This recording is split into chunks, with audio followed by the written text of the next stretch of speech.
Hi, everyone, and welcome to Empowering Accountants and our preview of session 1 of our Proactive Accountant Training series, which is online and is in 4 parts.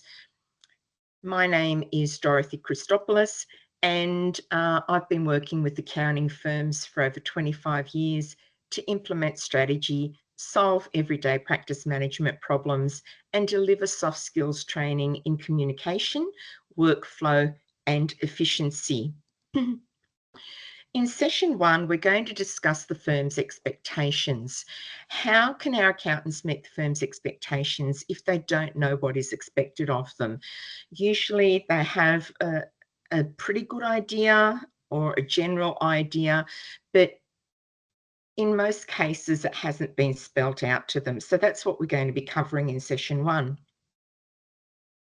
During the session, we're going to discuss the firm's expectations. We're going to explain the reasons for those expectations. And most importantly, we're going to share strategies to achieve these expectations and targets. Our learning outcomes for session 1 include a detailed understanding of confidentiality, accountability, and responsibilities, the importance of following systems, procedures, and instructions, and how to achieve productivity, recoverability, and turnaround time targets. So firstly, what are your KPIs? Do you know exactly what they are? Have you had that explained to them? Or are you just do you have just a general idea of what's expected where your KPIs are concerned? It's really important that you go and find out what your productivity target is. Do you have a recoverability target? And is there a turnaround time target? With accountants who have a little bit more experience, before they reach the assistant manager and manager level, there might be some client satisfaction targets as well. So the first thing is you need to find out what they are. This should be in your job description, or if they are not, then go and find out from your manager what exactly you're being measured against.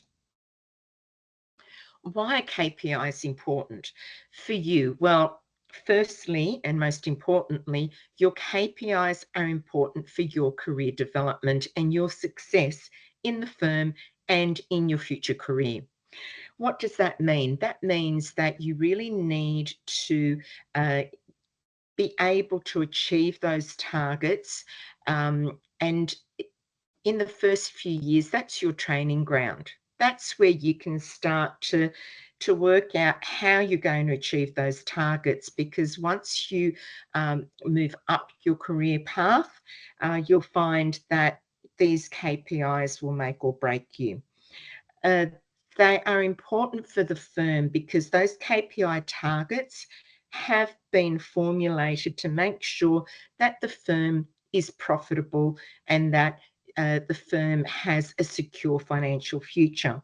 So the way that's done is there are budgets done by the firm at executive level, and then that's broken down into teams and individuals. So it's really important for the firm to be able to achieve their targets, and the firm can't achieve their targets if the individuals in the firm don't achieve theirs. So that's why it's important for you to achieve your KPIs.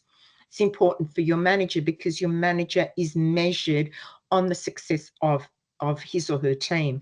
So if you're part of the team, you will contribute to the success of your manager.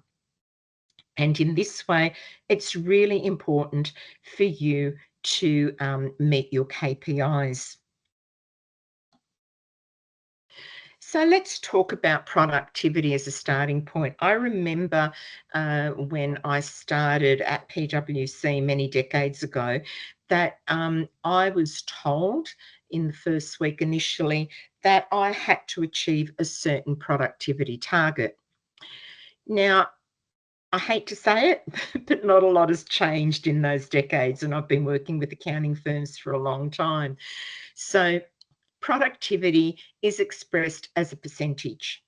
It's based on standard hours, and the industry standard for an accountant of up to 3 to 4 years experience is between 80 and 85%.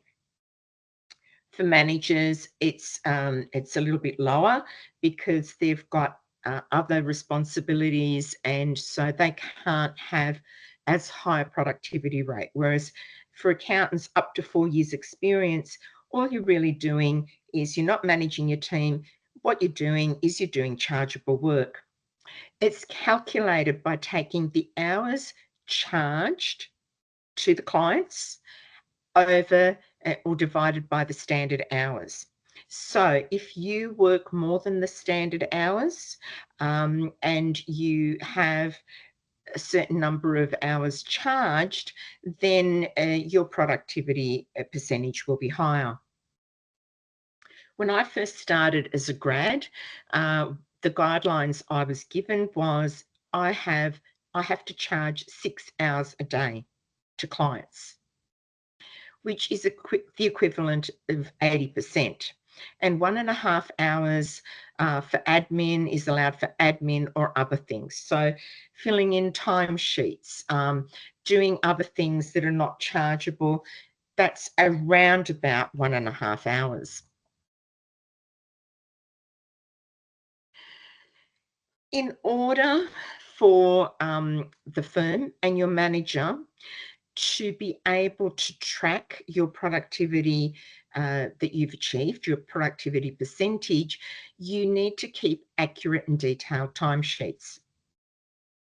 So you need to give as much detail as possible about the work done, the description of the work, and many firms have different codes, description codes for types of work. So make sure you use those. Details of the work done.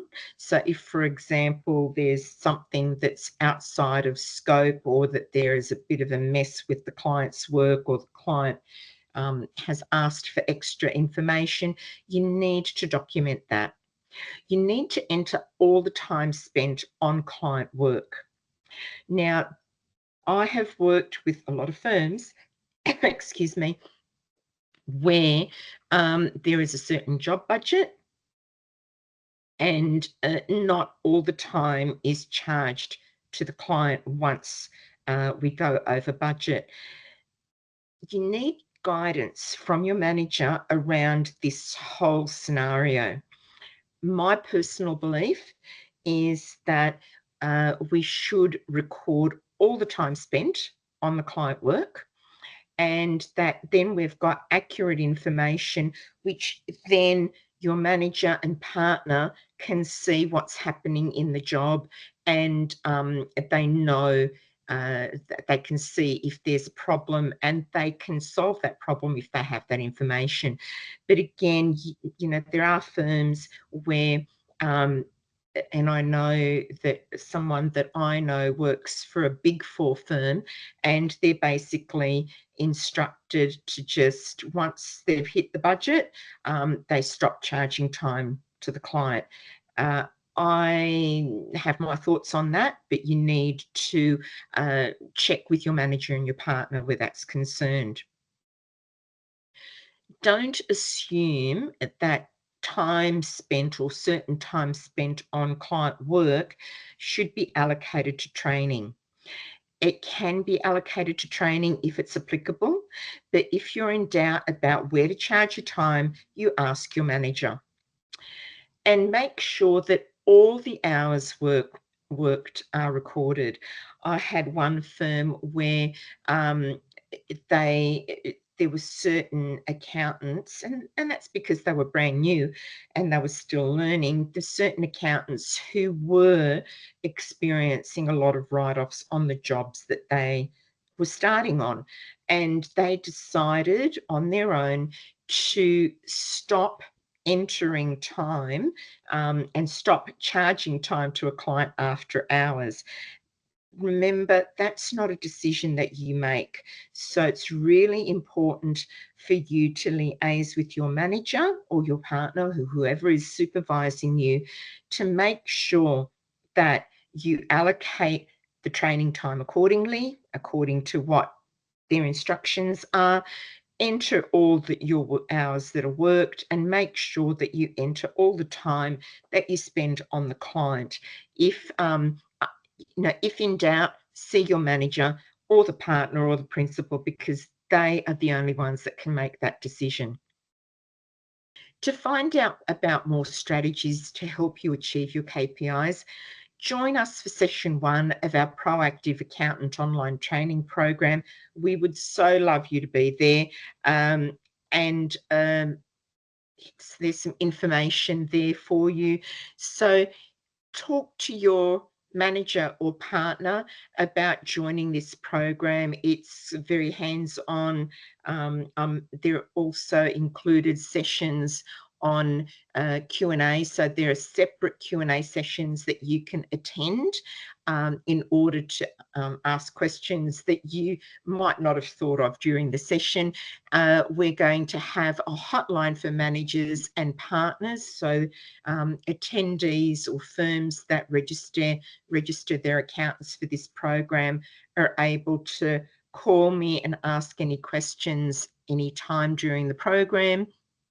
And we'll also be having a 30-minute post-program debrief with each of the firms, and whoever decides to be there at manager or partner level is very welcome, and we can have some discussions and they can ask some detailed questions.